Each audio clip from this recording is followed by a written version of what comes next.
welcome back to JFAQ with Unrested, and today we're going to try something a little bit different once again. I've been trying to mix it up recently with these JFAQs, get you into different stuff, and this one's going to be on some Japanese cooking. As we get into some winter months here, we're going to try out some different winter dishes that are popular. As you might know, a lot of dishes in Japan are very seasonal according to, is it fall, is it winter, is it spring?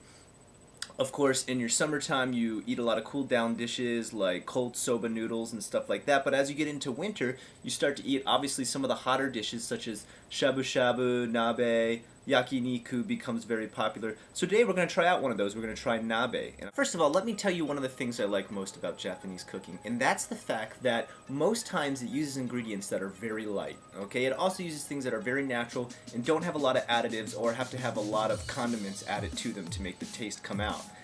We're using a lot of fresh vegetables. You can see I've got some cabbage here, I've got some mushrooms here, and a lot of times one of the great things about eating a Japanese dish is afterwards you don't have that really full feeling. You may actually be full where you don't have the desire to eat anymore, but you won't walk around feeling like you've got this load of sludge in your stomach. So the ingredients involved are usually very simple when it comes to nabe.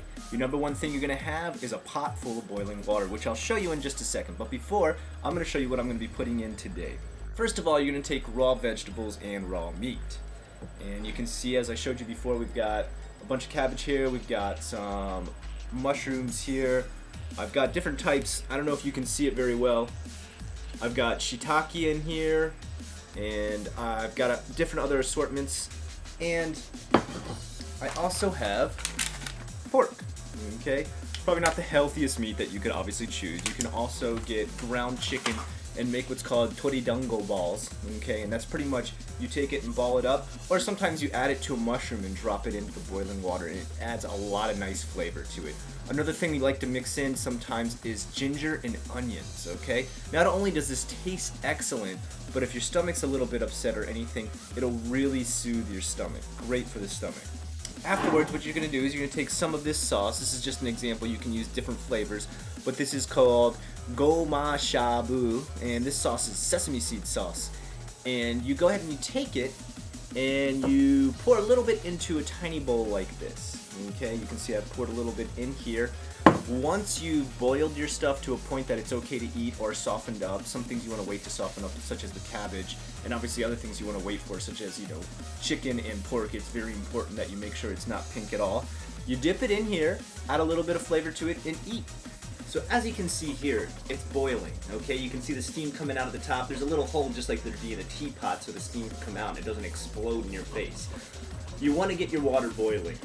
If you don't, it's probably not going to cook your meat well enough, and then you're going to get trichinosis and get very sick. Okay, don't do that. It's like a sauna, so good for my skin. Oh my god. I got everything set up, ready to go, and it's steaming nice and good. It's going to taste really great when I cook everything. Okay, so before you reach down and pull that top off, make sure you turn this stuff off. Let it cool down, okay? Also, you probably want to let your stuff cool down before you pop it in your mouth, or it's going to scald you like you wouldn't believe. You won't be able to taste anything for weeks. Especially be careful with tofu. Yes, tofu will get insanely hot and scald the inside of your mouth.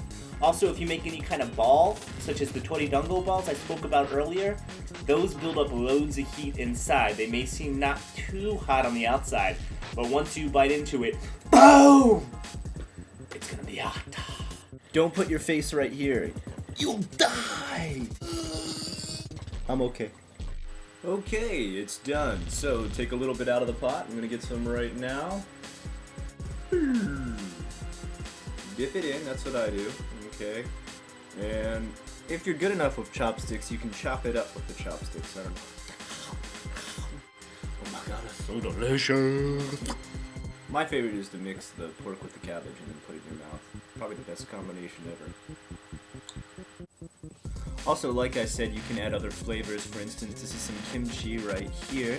You can just throw it in there, you let the pot boil, and then you don't have to dip it into anything. Also, kimchi has little to no calories and tastes great if you love spicy stuff. Well, I hope you enjoyed our little culinary adventure. That's all for today's JFAQ. I'll see you next time here on JFAQ with Unrested.